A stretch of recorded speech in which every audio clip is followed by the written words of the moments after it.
stupid cold today. It is supposed to be a high of 59. We're in Arizona, that's freezing, okay? This is going to be a build, I guess. We have a lot to do to this. Essentially, this is a 2002 Porsche 996 Turbo. It has 18,661 miles on it. And we are going to be turning it into a almost full race car. The end goal is to have a full cage and everything in it. But it's going to be track day car until then. So roll bar, we're pinning the coolant lines on this.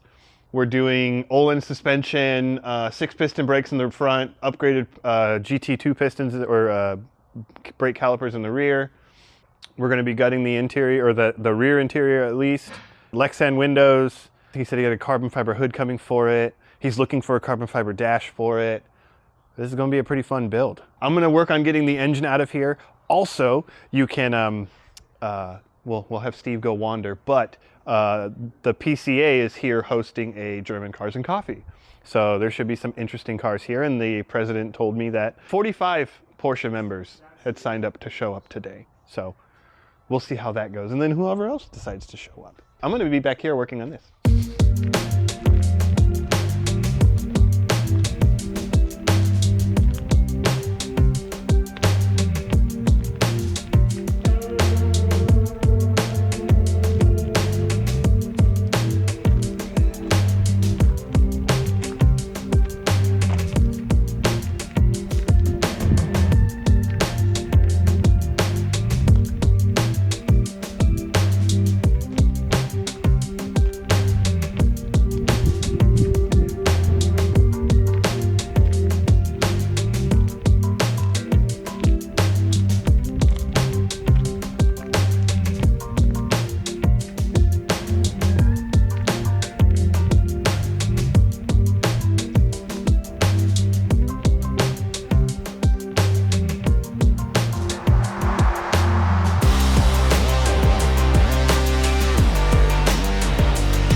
Well, it's out.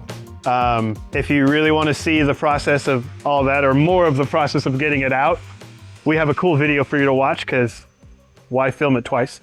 But we're going to do the pinning, which is still here. I got off the phone with the tuner, because this is also getting a new exhaust and intercoolers, and it's getting a tune and stuff like that for more power. And he sent a couple things. So these are essentially boost checkers or leak checkers, right? And these are the tubes that go from each turbo. So they just clip into the little Y pipe up here. And we cap off one side, we have this side, we're gonna put pressure in here. And essentially what we're gonna do with this is the test is, he calls it the 2020 test. So it should hold 20 PSI for about 20 seconds before it bleeds off, starts going down a whole lot. Just because, granted, it's not perfect, the valves and stuff like that, there's a little bit here and there, but it should at least hold it for like 20 seconds. We're also going to do a vacuum test to make sure that we don't have, the opposite, because sometimes it sucking air in can cause a different leak than pressure against something. And just to make sure, I'm probably going to smoke it, depending on how everything sees. This is an extra part that we're putting on. It's a new like plenum for the throttle body. It's going to replace the plastic thing right here. We'll see how it goes. It already looks a little different, and the tuner guy isn't too fond of this brand, but we should be able to get it to work and, you know, not have too much of a problem. But once we do all that and I get everything else taken care of up here and we replace anything that we have to replace, I'm going to go back and pressure test it again just to make sure everything is hunky-dory before we slap this thing in. So now, essentially we're taking the exhaust off. I'm gonna get to the coolant to get the lines pinned and everything. And then we're probably going to show you this, because like I said, we have a video for pinning the lines. The same thing, the same engine, you'll see it. And then there's a few other things that we're going to do with this, like I got spark plugs, and once this starts going back in, you know, we have suspension for this car, brakes for this car, the roll bar's on its way. We have a lot of stuff that we're putting in this thing. I'm gonna test it right now and we'll see what we can find. All right, so I'm hearing something over here.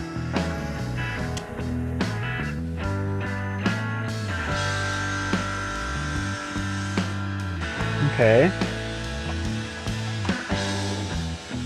I wonder if that tube that popped off on Steve's has something to do with this one, because it's coming from this area.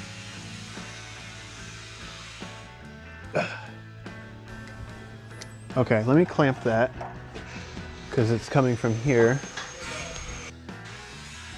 All right, so now it's holding a little bit.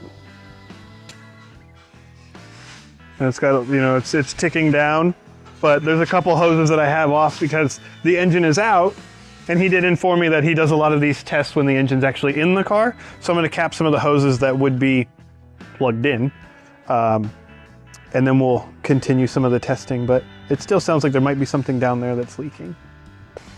All right, so I'm pretty sure I don't know exactly where it is, but I'm thinking that this Y pipe, it has a piece that goes over here to the blow-off valves, right? And so this Y pipe, something back there is leaking, and it actually might be the metal itself. So, yeah. There's so much air in there right now. Yeah, all those bubbles popping in there. Something on that pipe is leaking. So I'm gonna take the pipe off right now.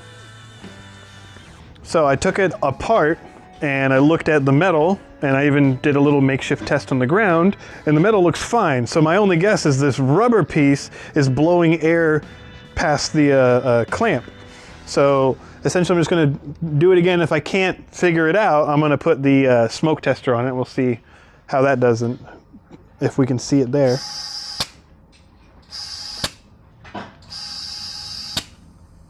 Okay.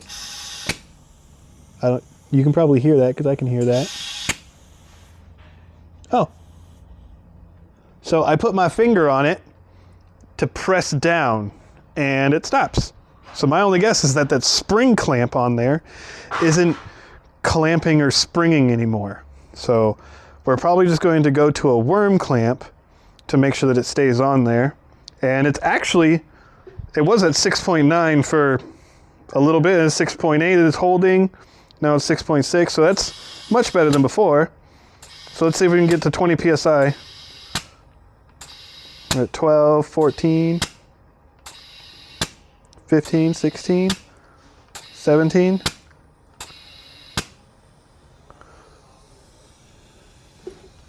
Something over there. Okay, I'm gonna go find a clamp to do this one, and then we're gonna investigate that corner. All right, so I got clamp on that, and if I remember right, it was like pretty much 17, 18 PSI when we heard a leak. So we're gonna get it back up to that. And then there was something on this side leaking. We're at 10, 13, oops.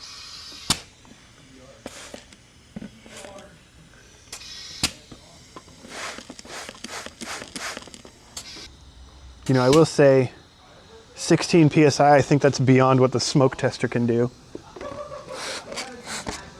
And it doesn't make a noise under 10 PSI. So it's something under, I'm gonna unbolt this air injection pump and see if we can just move it, because I don't think, other than it being bolted there, I don't think it does anything else, and we should be able to see more in there. Oh, I see something. Yeah, so it's under that wiring harness. I think we might need a new one of these hoses, but I want to see it with my own eyes first. And it's where you see the hose clamp? It's the rubber meeting the hose clamp there. Oh yeah. Yeah. Yep. So it's spinning from under there at like 11 PSI, which from what I remember, you know, he wants to run somewhere around like 1.3 bar somewhere, which is close to 20 pounds, which is why he wants us to do the 20-pound check. And yeah, at 11 PSI and it's down to 9, it's still leaking. All right, so I tightened up the one in question. And if this works, I'm gonna just go around and snug every other one up, because why not? Why trust it? But we're gonna see if it holds 20 PSI for 20 seconds. And you know, that kind of just tells me that it'll be ticking down slowly, but it should be able to read like 20-ish PSI for at least 20 seconds before it goes to 19 PSI. So it might be like 25.5, 25.4, but it, you know, takes some time to click down.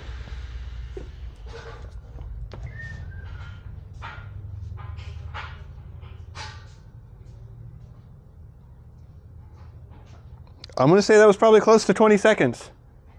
I don't know exactly, but I don't think he's gonna be, you know, well, it was 18, it's not good enough.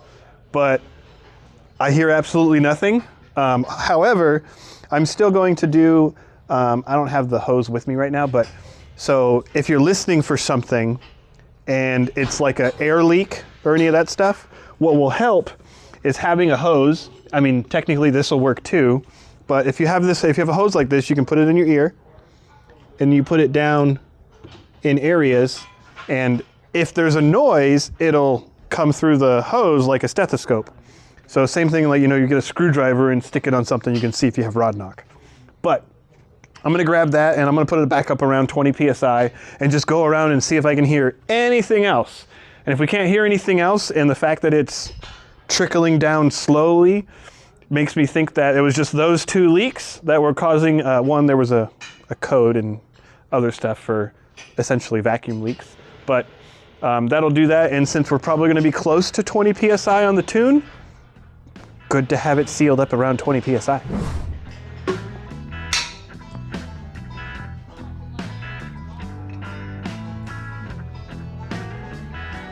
Progress is happening, not as fast as I'd like, just because we're busy, you know, got other stuff happening too. I do have all the pinning stuff done, and I did it exactly the same as I did on the other video. So if you saw the other video, or if you haven't watched it yet, go watch it. You'll see exactly what I'm talking about with the little pins and whatnot. I did get a new water pump because it was actually leaking, even though it had 18,000 miles on it. I have this most of the way back together. There's a couple little things that I still got to put back on it before we put it up. However, from the tuner, whatever guy, he's making exhaust for this. He's doing custom intercoolers for it. I put on this DEI heat reflective tape, just because we know that this car is going to be driven by him and his wife on track, and I don't know how much brake time is going to be in between each run. So keeping everything nice and cool will leave it consistent and also prolong the life of the engine. I'm probably going to do a little bit more DEI tape around there, but until the exhaust gets here, I might not put the engine back in, just because it's easier to put the mufflers on and everything for it out of the car. I can at least manhandle it better.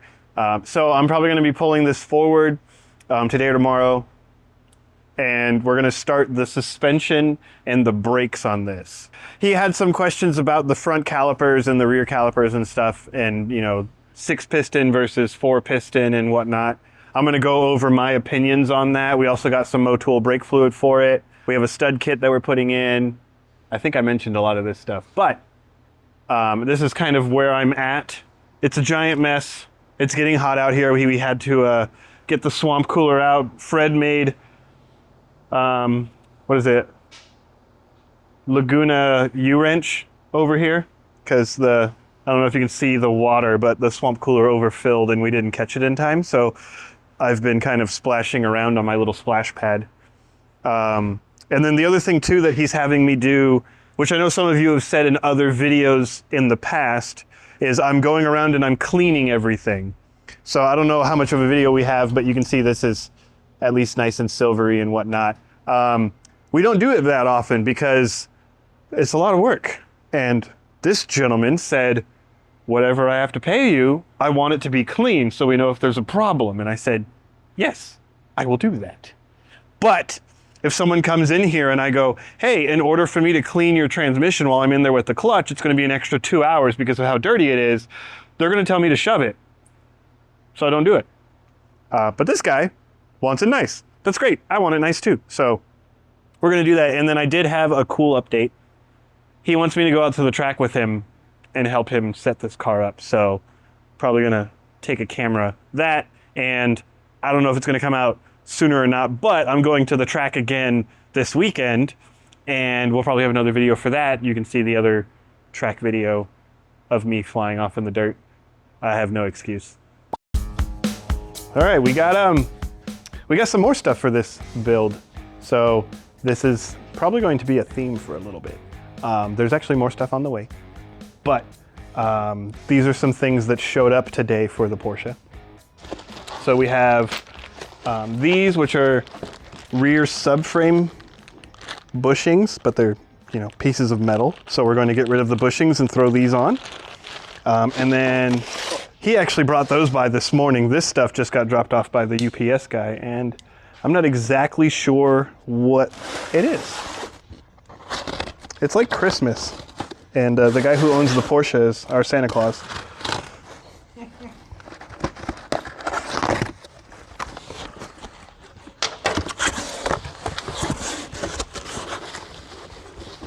All right, premium brake line. I gotta check because I want to say that we have another set, but I don't know if it's like front and rear. And then control arms. This one doesn't weigh too much, so I'm guessing it might not be a control arm.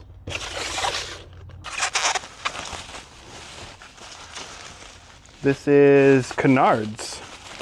Cool. This one says caution. Oh my God, it is heavy. Ugh.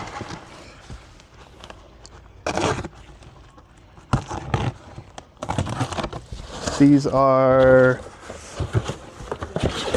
more rotors. Pretty sure we have rotors already. I'll have to see which ones he wants to use, or maybe he forgot and ordered more.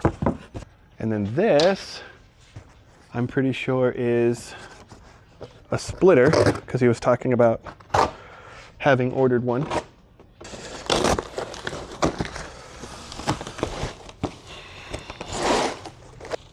All right, so we do have a new front spoiler, or splitter, or lip, or whatever you want to call it.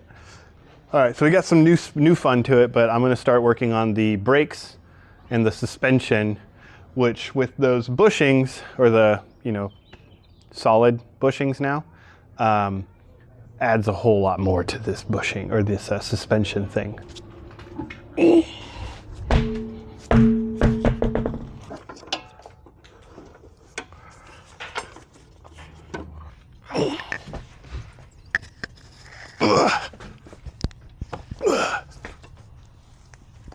So what I'm doing is, to get this strut out, you have to take the knuckle off of the car because it has to slide out. And you're not getting any of the suspension to flex probably, 9 inches or something from here to there. So it's easier just to unbolt it, take the ball joints and stuff out, tie rod ball joint, and then it just slides off. Put the new one in, slide it back up, happy days. There we go. And if you ever have to do ball joints or tie rods or anything, I don't know the tool number or any of that shit, but look for something like this. It's amazing.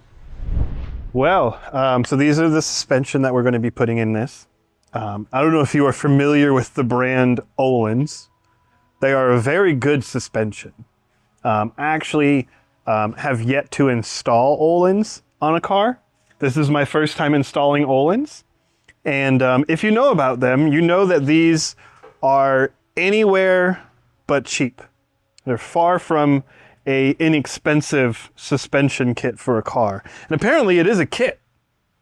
I have done coilovers, many coilovers in different brands and everything on many vehicles.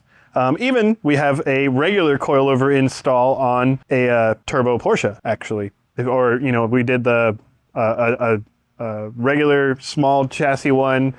We did the C4S one, which is a wider one, the same as the turbo. And I did a turbo install, but we didn't record it because why? We had already 2 others with it. Those ones, they come complete. These ones, it's about as far from complete other than having to actually fill the shock ourselves. So not only are they one of the more expensive ones, but you have to do way more work. So this is one of those things where I'm going to actually sit down and go over this to make sure that they get put to, ooh, stickers.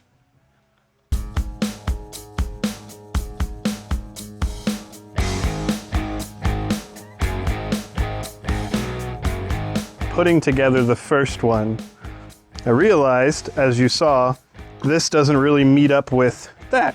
So I was like, all right, instructions.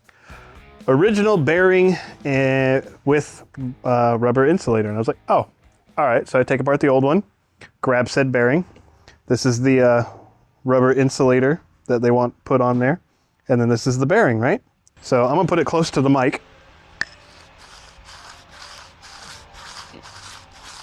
So if you spend how much ever money these are on suspension, you know, whatever $70 to $100 for one of these is worth it, because that's going to cause a noise, a problem, any of that other stuff.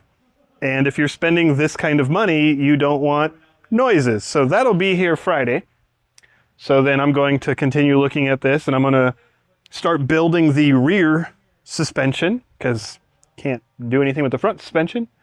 And then I'm going to start taking apart the rear suspension. We're going to do the brakes and all that other stuff. And hopefully, actually I haven't looked yet, we don't need anything from the old suspension, because not only does Ohlins sell you everything apart, but they make you reuse.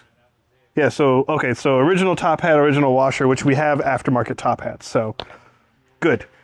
Anything else on here? Original washer, and that's with the top hat.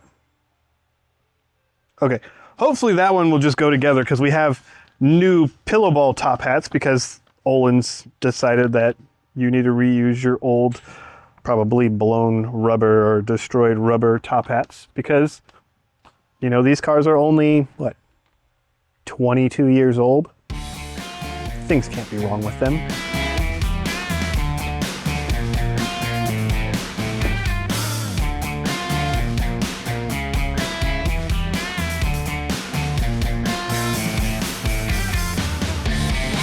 All right, so I got the suspension going back together. It's not 100%, you know, tie rod and the lower ball joint are torqued. This is setting where, you know, it'll still slide up. We're going to have to adjust the height, so we'll see where that ends up at the end. I put the old stuff on, the rotor and the caliper right now, just so I can put on the studs, because we're getting rid of the bolts that Porsche and German cars are famous for. And we're putting actual studs on here just to make life easier, either, you know, at the track or whenever you actually want to take off the wheel. So they actually, these studs came with those 2 nuts, and those 2 nuts are the install nuts. And then what we're doing is, the reason why I put these back on, I want this to stay while I torque that, because I can't hold it and get a good amount of torque on there. I'd like to think I'm strong, but I'm not strong. So I'm gonna shove something in the rotor, it'll go against the caliper, and then that will keep everything from turning while I torque this. And then once that's all done, we're gonna get rid of this, piece together the stuff behind it a little bit better, and then put the new brakes on the front and repeat everything on the other side. So this is the last one that I'm doing. I know I bitched about it before, and I'm just a princess, because one of my friends who has done a lot of stuff with Ohlins in the back, or in the past, and by in the past I mean like 20 plus years, he said that he talked to them and asked them why they did this. And they said that for someone building suspension or someone buying their suspension, they better be smart enough to put it together and whatnot to be able to race the car and use their suspension properly. And then they also said that, but we know 90% of people that buy our product are not those people, so we send instructions to. And I was like, touche, I have been put in my place. But I still wish it was put together. We just got some parts dropped off from UPS, and this is going to be the last order of parts that we need for this phase of the build. So we're going to start putting everything together. You'll get to see the completed phase 1 in the next video, but we do have everything that we need right now to put the car back together, do some test driving, and then it should be on track shortly. I might not go out with them on the first track day, but it will be one of the things where it'll be a good test. Granted, I'm going to test drive it before they get the car back to make sure it's good. But look out for the next one. We're going to see how all this stuff comes out and how the car sounds and drives. It'll be fun.